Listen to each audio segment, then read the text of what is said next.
बाबा, मैं क्या करूं? मैं बहुत परेशान हूं। इस बार सूखा पड़ने के कारण सभी जीव जंतु प्यास के कारण मर रहे हैं और मैं कुछ भी नहीं कर पा रहा हूं। आखिर मेरे खुदाए गए तालाब में पानी क्यों नहीं निकल रहा है? बाबा, इसका कोई उपाय बताओ। महाराज, इसका उपाय तो है, लेकिन उपाय बहुत ही कठिन है। बाबा, आप मुझे बताइए कि वह क्या उपाय है। मैं इन जीवों को इस प्रकार मरते हुए नहीं देख सकता। मैं इन्हें बचाने के लिए कुछ भी कर सकता हूँ, बस आप मुझे उपाय बताइए। तो सुनिए महाराज, इस तालाब में पानी आ सकता है यदि आप अपने बड़े बेटे या फिर बड़ी बहू की बलि इस तालाब पर दें, तो इस तालाब में पानी आ सकता है। महारानी जी, साधु बाबा ने बताया है तालाब में पानी तो निकल सकता है, लेकिन तालाब पर अपने बड़े बेटे या फिर बड़ी बहू की बलि देनी पड़ेगी। अब तुम ही बताओ, मैं क्या करूं? महाराज, हम अपनी बहू की बलि दे देते हैं। अगर बेटा जीवित रहेगा तो दूसरी बहू भी आ जाएगी। यदि बेटा ही नहीं होगा तो बहू किस काम की? राजा की बड़ी बहू छिपकर ये सारी बातें सुन रही थी। ये सारी बातें सुनने के बाद वह अपने शयन कक्ष में चली जाती है।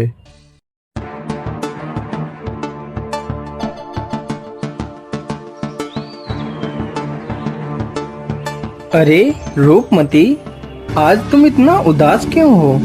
क्या बात है? वैसे तो तुम मेरे आते ही खुशी से झूम उठती थी, लेकिन आज तुम इतना गुमसुम क्यों हो?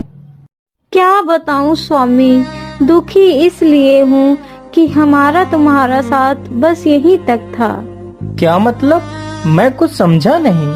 तुम कहना क्या चाहती हो? स्वामी, पिताश्री ने जो तालाब खुदवाया है उसमें पानी नहीं निकल रहा है, तो साधु बाबा ने मेरी बलि चढ़ाने को कहा है, जिससे तालाब में पानी आ जाएगा और सुबह ही मेरी बलि चढ़ाई जाएगी। इसीलिए मैं दुखी हूँ। अरे रूपमती, तो इसमें इतना दुखी होने की क्या आवश्यकता है? तुम आराम से खाना खाओ।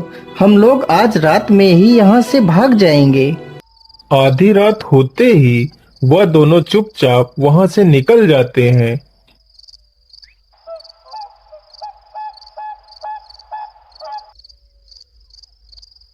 रूपमती, अब हम दोनों अपने राज्य से काफी दूर आ गए हैं। चलो, अब हम यहाँ पर थोड़ा सा आराम कर लेते हैं। फिर वे दोनों वहीं पर सो जाते हैं। तभी एक सर्प आकर रूपमती के पैर में डस लेता है।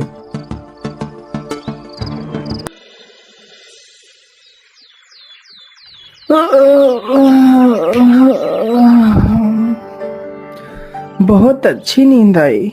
चलो रूपमती। अरे ये क्या? रूपमती, तुम्हें क्या हो गया? हे ऊपर वाले, तुमने ये क्या कर दिया? मेरी रूपमती को क्या हो गया? अब मैं क्या करूँगा? मैं तुम्हारे बिना नहीं रह सकता रूपमती। हे भगवान, मुझे भी मार डालो। जिसके लिए मैंने घर छोड़ा, अपना परिवार छोड़ा, वही मुझे छोड़कर चला गया। हे भगवान, मुझे नहीं जीना है, मुझे नहीं जीना है। अरे बेटा, तुम क्यों रो रहे हो? तुम्हें क्या हुआ? बाबा, मेरी मदद करो बाबा। मेरी पत्नी को सर्प ने डस लिया है, मेरी मदद करो। अरे बेटा, तुम शांत हो जाओ। मैं तुम्हारी पत्नी को जीवित कर सकता हूँ, लेकिन याद रहे तुम इस घटना के बारे में किसी को नहीं बताओगे। यदि तुमने किसी को बताया तो तुम्हारी पत्नी की मृत्यु हो जाएगी। ठीक है बाबा, मैं किसी को नहीं बताऊंगा बाबा, बस आप मेरी पत्नी को जीवित कर दीजिए। तो ठीक है बेटा, यह जल हाथ में लेकर 3 बार बोलो कि मैं अपनी आधी उम्र अपनी पत्नी को देता हूँ। मैं अपनी आधी उम्र अपनी पत्नी को देता हूँ। मैं अपनी आधी उम्र अपनी पत्नी को देता हूँ। मैं अपनी आधी उम्र अपनी पत्नी को देता हूँ। बेटा, अब इस जल को अपनी पत्नी के ऊपर डाल दो।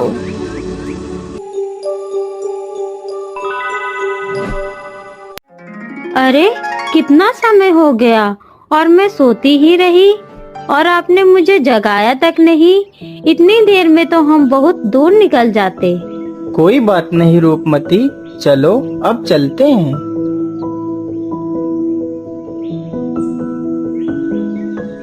स्वामी, मुझे तो बहुत जोर की प्यास लग रही है, अब मुझसे और नहीं चला जाएगा।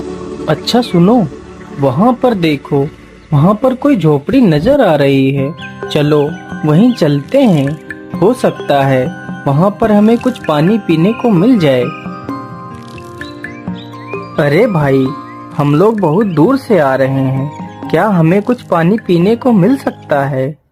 हाँ हाँ भैया, क्यों नहीं, कुआं वहाँ पर है, चले जाओ और पानी निकाल कर पी लो। रूपमती, तुम यहीं पर रुको, मैं अभी पानी लेकर आता हूँ। अरे, इतनी सुंदर स्त्री होकर भी तुम यहाँ वहाँ कहाँ भटकती घूम रही हो? क्या बताऊं भैया, यह तो मेरी फूटी किस्मत है जो मैं यहाँ वहाँ भटक रही हूँ। फिर रूपमती उसे अपनी पूरी कहानी सुनाती है। अरे राम राम राम, यह तो बहुत बुरा हुआ आपके साथ, लेकिन आज नहीं तो कल जब आप अपने राज्य वापस जाएंगी तो वह राजा तुम्हारी बलि जरूर चढ़ा देगा। क्या करूं भैया, अकेली तो कहीं भागकर भी तो नहीं जा सकती हूँ। मेरी मानो तो तुम अपनी जान के लिए कोई भी खतरा मौन न लो। तुम अपने पति को मार दो और मेरे साथ यहाँ पर रह लो। यहाँ तुम्हारी जान को कोई खतरा नहीं होगा। हम दोनों आराम से यहीं रह सकते हैं। लेकिन मैं उसे कैसे मार सकती हूँ? तुम ही मार दो। अरे नहीं नहीं, पति तुम्हारा है तो मारना भी तुम्हें ही पड़ेगा। अच्छा ठीक है, मैं कोशिश करती हूँ। फिर वह पीछे से जाती है और राजकुमार को कुएं में धक्का दे देती है। राजकुमार कुएं में गिर जाता है। उन दोनों को लगा कि राजकुमार पानी में डूब गया है। अरे चलो चलो, यहाँ से भाग चलो, हम लोग कहीं दूसरी जगह चलते हैं। पूरी रात राजकुमार कुएं में लटका रहता है।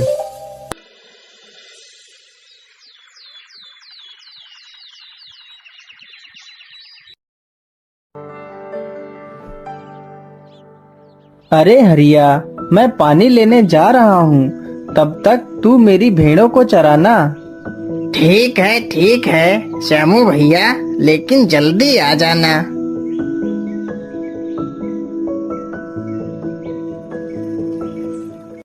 श्यामू जैसे ही अपना घड़ा कुएं में लटकाता है, तभी राजकुमार रस्सी को पकड़ लेता है। अरे कौन है कुएं में? छोड़ दो मेरा घड़ा। नहीं भैया, मैं आपका घड़ा ऐसे नहीं छोड़ूंगा, पहले आप मुझे बाहर निकाल दो। अरे भाई, तुम हो कौन? पता नहीं तुम कोई भूत प्रेत ही हो और मैं तुम्हें बाहर निकालूं, तुम मुझे ही खा जाओ। नहीं भैया, मैं भी तुम्हारी तरह इंसान हूँ। मैं रात के अंधेरे में गलती से गिर गया हूँ। भैया मुझे बाहर निकाल लो। अच्छा ठीक है, मैं अभी आपको बाहर निकालता हूँ।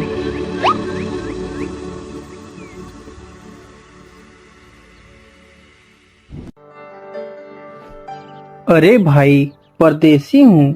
काम की तलाश में इधर उधर भटक रहा था, तभी गलती से कुएं में गिर गया। लेकिन भैया आपका बहुत बहुत धन्यवाद।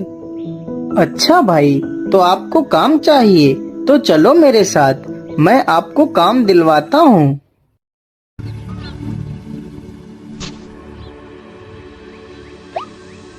मैं तुम्हें काम पर तो रख सकता हूँ, लेकिन तुमने काम में जरा सी भी बेईमानी की तो मैं तुम्हें बिना किसी तनख्वाह के धक्के मारकर बाहर निकाल दूंगा।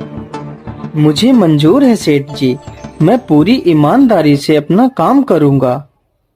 उधर रूपमती को जब कोई काम नहीं मिला तो वह एक नाचने वाली चंद्रप्रभा के नाम से मशहूर नर्तकी बन गई। राजकुमार पूरी ईमानदारी के साथ अपना काम करने लगता है। इसी प्रकार कुछ दिन बीत जाते हैं। सेठ जी, राजा के घर में पुत्र ने जन्म लिया है, इसलिए राजा जी ने मशहूर नर्तकी चंद्रप्रभा को नाचने के लिए बुलाया है। इसलिए राजा ने आपको आमंत्रित किया है। अरे सेठानी जी, आज मेरे लिए खाना मत बनाना, मैं राजा के घर से दावत खाकर आऊंगा। वहाँ पर आज मशहूर नर्तकी चंद्रप्रभा आएगी। मालिक, अगर आप बुरा ना मानो तो मैं भी आपके साथ चलना चाहता हूँ। अरे नहीं नहीं, तुम नौकर चाकर आदमी वहाँ कहाँ जाओगे? राजा के घर में बड़े बड़े राजा महाराजा आएंगे, तुम उनके बीच कैसे बैठ पाओगे? अरे नहीं, ये नहीं हो सकता। अरे सेठ जी, अगर ये जाना चाहता है तो इसे क्यों रोक रहे हैं? ये भी तो हमारे बेटे जैसा है। अगर कोई पूछे तो उसे बता देना कि ये मेरा बेटा है। अच्छा अच्छा, ठीक है सेठानी जी, जैसी तुम्हारी इच्छा। चलो बेटा, तुम भी चलो। चंद्रप्रभा जैसे ही नाचने के लिए आती है तो राजकुमार उसे देखते ही पहचान लेता है और चंद्रप्रभा भी उसे पहचान लेती है। महाराज, मैं यहाँ पर नृत्य नहीं कर सकती हूँ, मैं जा रही हूँ यहाँ से। लेकिन चंद्रप्रभा, तुम यहाँ पर नृत्य क्यों नहीं कर सकती? महाराज, यहाँ पर एक चोर है जिसने मेरे गहने चुराए थे। पहले आप उस चोर को सजा दो, फिर मैं नृत्य करूँगी। अरे चंद्रप्रभा, किसने तुम्हारे गहने चुराए हैं? बताओ मुझे, मैं उसे अभी फांसी पर चढ़ा देता हूँ। महाराज, ये है मेरा चोर जिसने मेरे गहने चुराए थे। सैनिकों, इसे ले जाओ और फांसी लगा दो। महाराज, मैंने इसकी चोरी नहीं की है। यह औरत झूठ बोल रही है, जबकि मैंने ही इसे बहुत कुछ दिया है। तूने मुझे क्या दिया है? चल निकल जा यहाँ से। चला जाऊंगा, उससे पहले मैंने तुझे जो भी दिया है वह मेरा वापस कर दे। मैं यहाँ से चला जाऊंगा। हाँ ठीक है, तूने मुझे जो भी दिया है वह मैं वापस करती हूँ। नहीं, ऐसे नहीं। अपने हाथ में जल लो और 3 बार बोलो कि तुमने मुझे जो भी दिया है वह मैं तुम्हारा वापस करती हूँ। तूने मुझे जो भी दिया है वह सब मैं तुझे वापस करती हूँ। तूने मुझे जो भी दिया है वह सब मैं तुझे वापस करती हूँ। तूने मुझे जो भी दिया है वह सब मैं तुझे वापस करती हूँ। अरे दुष्ट, तूने यह क्या कर दिया? तूने इस नर्तकी की जान ले ली। तू तो चोर होने के साथ साथ एक तांत्रिक भी है। नहीं महाराज, मैं कोई चोर नहीं और ना ही मैं कोई तांत्रिक हूँ। मैं बल्लभगढ़ का राजकुमार इंद्रसेन हूँ और यह कोई नर्तकी नहीं बल्कि मेरी पत्नी है। फिर राजकुमार सभी को अपनी दुख भरी कहानी सुनाता है। महाराज, मैंने इसे अपनी आधी उम्र दी थी। जैसे ही इसने मेरा दिया हुआ मुझे वापस कर दिया तो इसकी मृत्यु हो गई। ये सारी बातें सुनकर राजा हैरान रह जाता है। राजकुमार, हमें क्षमा कर दीजिए, हमें नहीं पता था कि आप इतने महान राजा के पुत्र हैं। फिर राजा अपनी बड़ी पुत्री प्रेमलता का विवाह उस राजकुमार के साथ कर देता है।